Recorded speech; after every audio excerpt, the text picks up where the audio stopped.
The reading this morning is from an essay that's not very well known of Emerson's. It's called Fate, and it was printed in a collection called The Conduct of Life in 1860, quite a ways after more well-known parts of Emerson's work.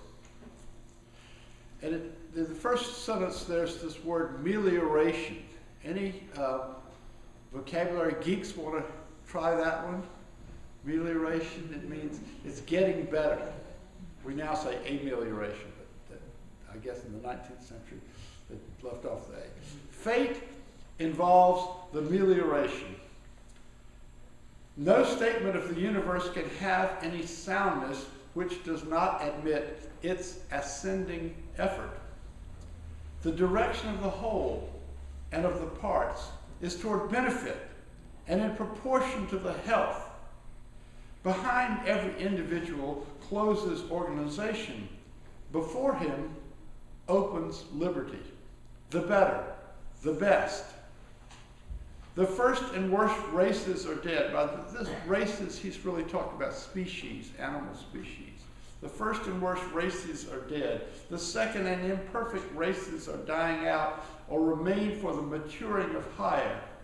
In the latest race, in man, every generosity, every new perception, the love and praise he extorts from his fellows are certificates of advance out of fate into freedom. Liberation of the will from the sheaths and clogs of organization which he has outgrown is the end and aim of this world. Let me give you that sentence again. Liberation of the will from the sheaths and clogs of organization which he has outgrown is the end and aim of this world. Every calamity is a spur and valuable hint, and where his endeavors do not yet fully avail, they tell us tendency. The whole circle of animal life, tooth against tooth, devouring war, war for food, a yelp of pain and a grunt of triumph, until at last the whole menagerie, the whole chemical mass is mellowed and refined for higher use, pleases at a sufficient perspective. Waldo the Stoic. I appear this morning as counsel for the defense. Ralph Wadlo Emerson, the closest figure Unitarian Universalists have to a saint, is suspected of fomenting selfishness. The indictment before you this morning alleges that the individualism, which is so deeply embedded in American thought, culture, and economy, has its source and fountainhead in the Oracle of Concord. And it goes on to allege that the culture of the individual is responsible for so many of our modern ills, from the cult of guns to the corruption of our government by unlimited spending by the wealthy, to the atomization of popular entertainment, epitomized by our obsession with staring alone at small rectangular screens, which occupy so much of the time of so many people. Politics each day becomes more polarized between those who assert that there is such a thing as the public interest, and we ought to be guiding ourselves by it, and those who would rather talk about individual freedom and see government at all levels as the enemy. At heart, this is a debate about individualism. But this debate is not just taking place in the larger world, but within our own halls. To set this in context, the late sociologist Robert Bellah, author of the well-known book Habits of the Heart, was invited to address the UUA General Assembly in Rochester, New York in 1998. Bellah is an Episcopalian, but he has studied our denomination and was personally acquainted with seminal UU figures like James Luther Adams. In his Rochester address, he had been called on to give an outsider's perspective on Unitarian Universalism in the context of American culture. Bellah began his analysis with, quote, a provocative paradox that contains in germ everything I want to say tonight. In your social witness, this is Bella talking to the UUs, in your social witness, you are strong dissenters, especially in terms of economic trends in today's America. But religiously, and therefore culturally, you are mainstream, right at the American center. How can that be, you will say? Didn't Jim Adams put us squarely in the tradition of religious dissent? And hasn't our whole tradition been one of religious dissent from beginning to end? Yes, he did, and it has been. The problem is that the majority of American religions have been in the dissenting tradition. Seymour Martin Lipset points out that ours is the only North Atlantic society where dissenting denominations have been in the majority through most of its history. All other North Atlantic societies have had a tradition of an established church, unquote. Now you may puzzle over that question, North Atlantic. I think he's including Western Europe and the United States and Canada as in that phrase. Bella believes that there's a common core in American culture and, quote, its most fundamental tenet is the sacredness of the individual conscience, the individual person, unquote. He finds that the first UU principle is very much in line with this, and so are principles 2 through 5. Only the 6th and 7th principles, the goal of world community with peace, liberty, and justice for all, and respect for the interdependent web of all existence, of which we are a part, respectively, point away from individualism toward a more societal interest. And it is not just in our 7 principles that we seem rooted in an individualistic ethic. Bella examines a survey taken by the Commission on Appraisal of Values and Attitudes of Actual UUs and finds that the values associated with individual freedom outweigh values of social solidarity. You can test this on yourself. Which is a warmer word for you? Freedom or community? Bella says that UUs are not alone in this. It is deeply embedded in American culture. Quote, what religious liberalism and American culture generally lack is a social understanding of human beings. We start from an ontological individualism. That's an individualism, the nature of being itself. The idea that individuals are real, society is secondary, unquote. This cult of individualism is something that UUs on the left share with the Tea Party on the right.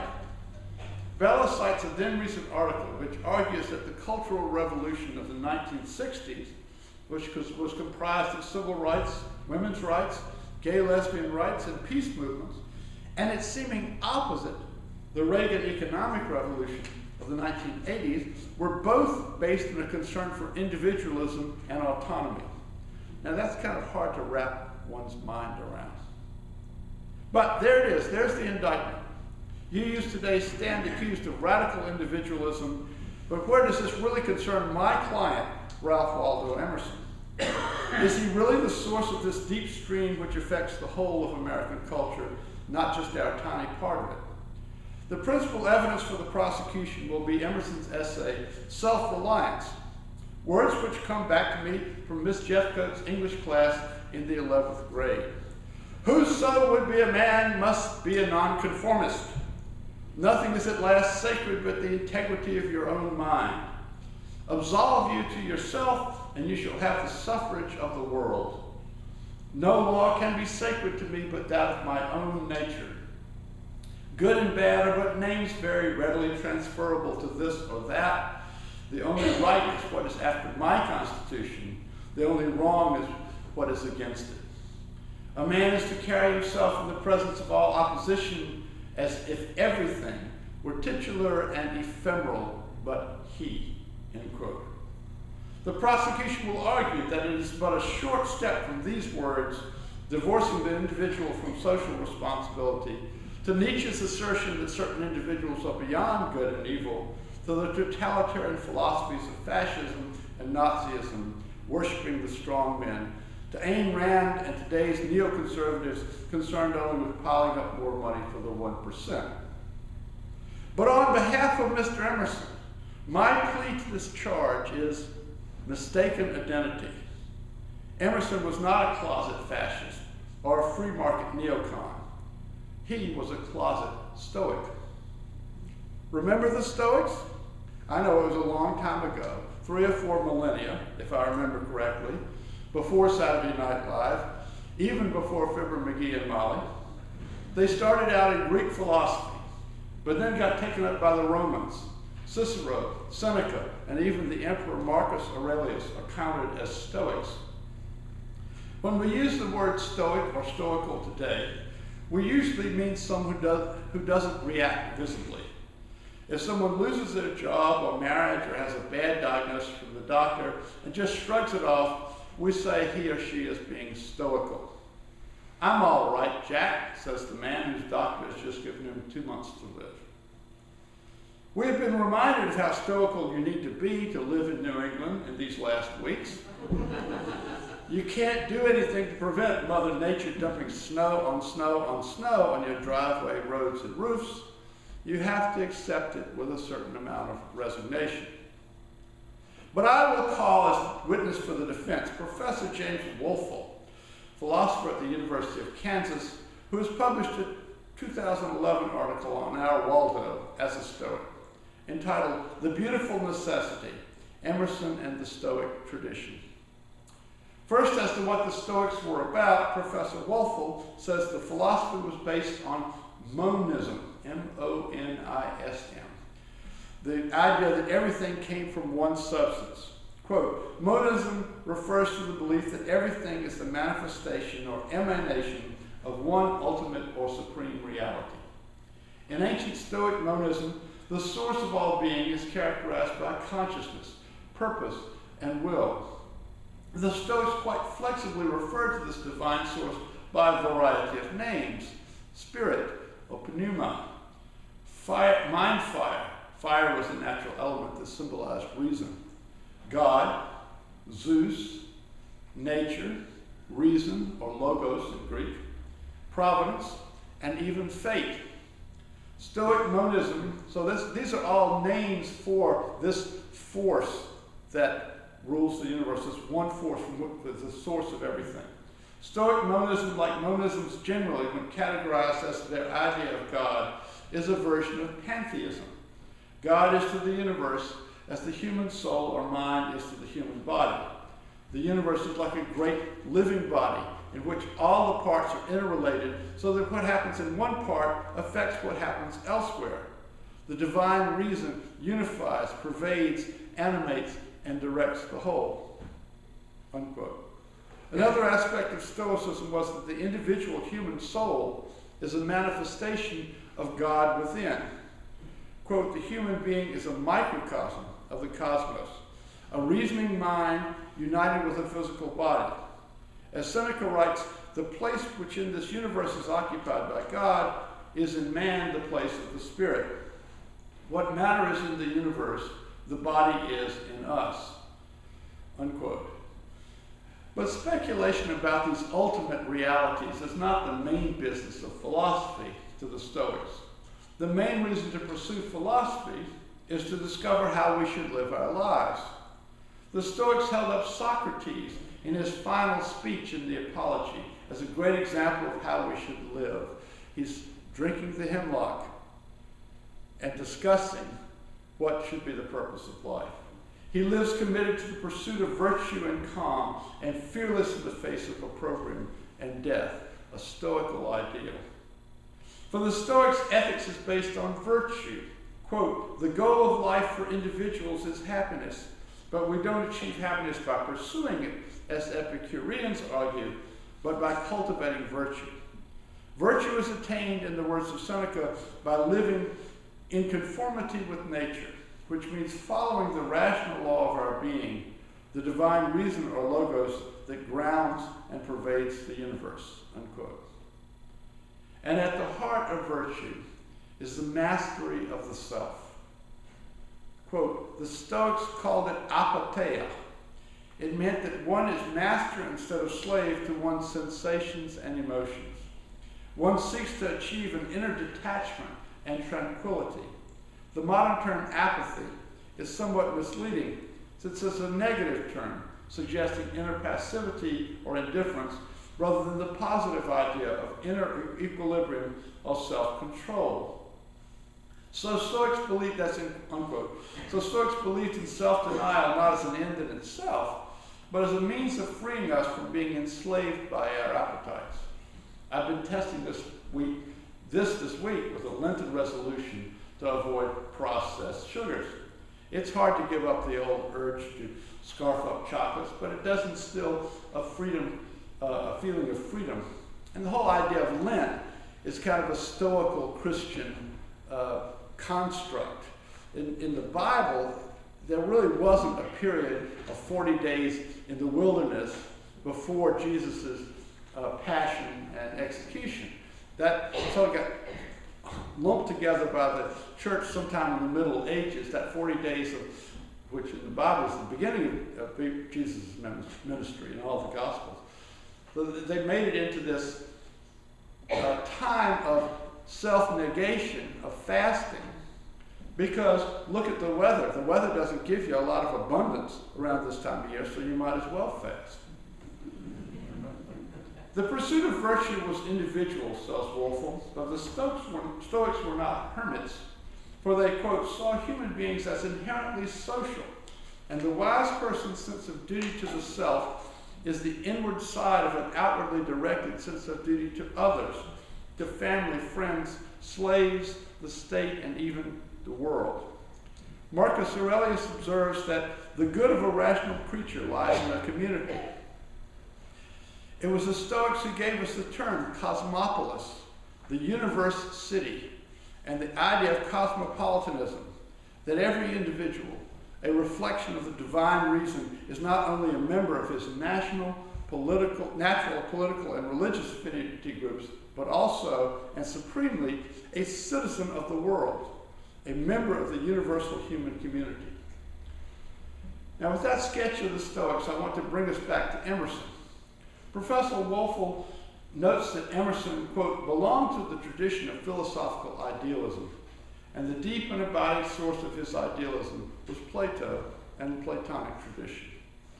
The many forms of idealism share the belief that consciousness, mind or spirit, or alternatively ideas, essences, and laws, are ontologically more fundamental and real than, and the ultimate explanation for, matter.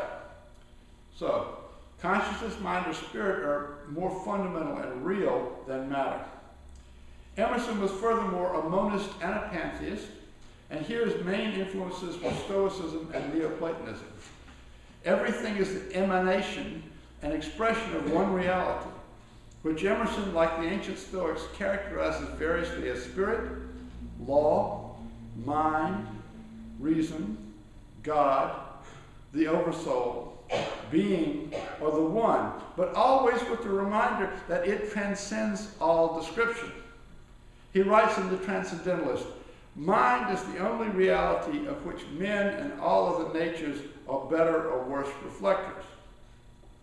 Professor Wolfel relies on the wonderful book, Emerson, The Mind on Fire, by Robert D. Richardson, who describes Emerson as holding the monist bedrock conviction that what is beyond nature is revealed through nature, that the miraculous is revealed through the scientific and natural, and that the inner life is revealed through the life of the senses. Now, ladies and gentlemen of the jury, you may be wondering at this point what all this has to do with whether Emerson promotes shameless self-indulgent greed of the type that certain political persuasions promote in the modern age. I'm about to get to that, and it involves this monism. According to Professor Wolfel, quote, another striking feature of his monism was his Platonic Stoic conviction, expressed in the opening sentence of History, his essay, History, that there is one mind common to all individual men. Emerson referred to this as the, quote, radical identity of all human beings. At the same time, in the Emerson dialectic, the universal identity of human beings manifests itself only in concrete individual persons. And this is the basis for Emerson's often misunderstood individualism, and also the ground of his affirmation of equality and democracy. So this is Professor Wolfel talking. This individualism is precisely the opposite of, indeed an attack on a rejection of individualism as usually understood as an atomistic autonomy in which each person stands essentially alone, self-sufficient, and separate from others. As Richardson points out, Emerson affirmed the complete interdependence of individuals within both society and nature, and understood self-reliance not as a faith in man's own whim or conceit, as if he were quite severed from all other beings and acted on his own private account, but a perception that the mind common to the universe is disclosed to the individual through his own nature. Sin is precisely the private self's perpetual tendency to prefer the private law, to obey the private impulse to the exclusion of the law of universal being. Unquote. Ladies and gentlemen of the jury, my client Ralph Waldo Emerson has been misjudged. His thought does not lead to the moral indifference of an Ayn Rand, still less to the might is right ethics or a Hitler or Mussolini. Right-wing individualism today is perhaps best illustrated by the young teenage boy in the lifeboat after the ship had sunk, the crowded lifeboat. He was discovered carving a hole in the hull with his knife, and when the adults asked him what he was doing, he said, "It's okay, I'm only doing it under my seat." The individual in Emerson's thought is supreme, so that he or she can reflect on the soul of the whole, and bears common responsibility for the fate of the whole.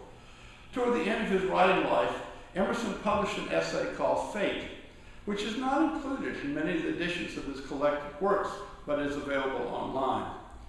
In the essay, he takes on the Stoic idea of fate or necessity, the iron laws which determine our destiny.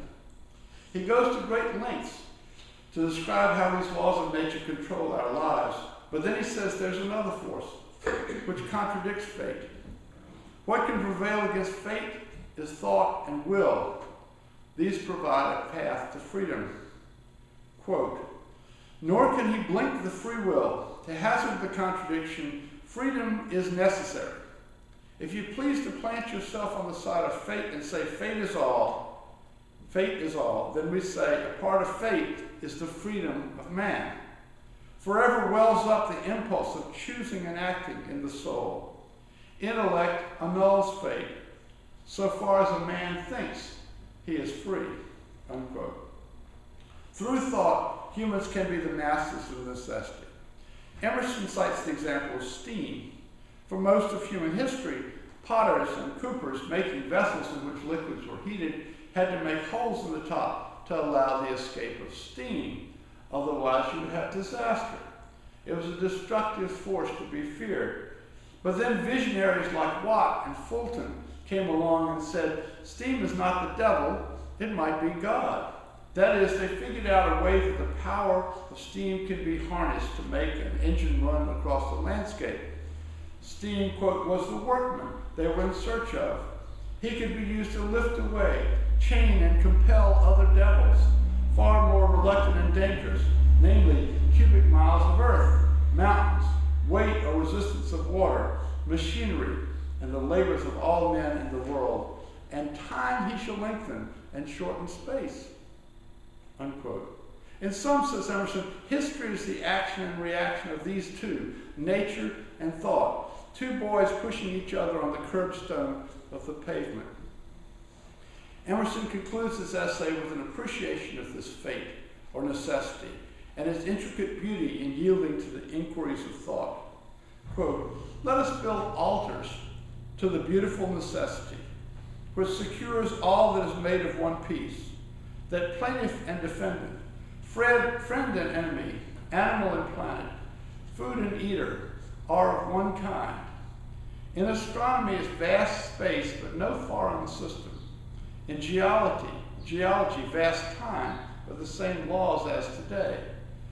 Why should we be afraid of nature, which is no other than philosophy and theology embodied? Why should we fear to be crushed by savage elements, we who are made up of the same elements?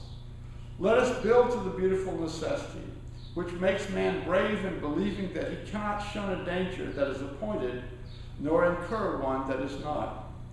To the necessity which rudely or softly educates him to the perception that there are no contingencies, that law rules throughout existence, a law which is not intelligent, but intelligence, not personal nor impersonal.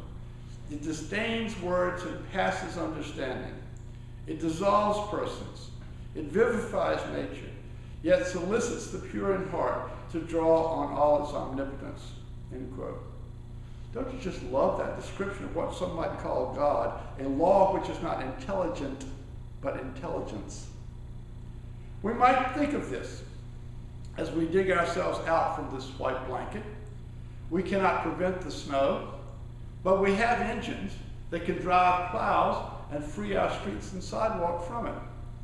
We were all cooped up several times in the last week by forces larger than ourselves, but we have restored commerce. Some of us are back in our meeting house today, and life goes on thanks to common human effort of progress. That the snow falls is necessity, but human ingenuity, a collective property, finds a way that it does not shut us down. Mr. Emerson does not celebrate irresponsible individualism, but rather a collective soul. Ladies and gentlemen, I rest my case. Amen.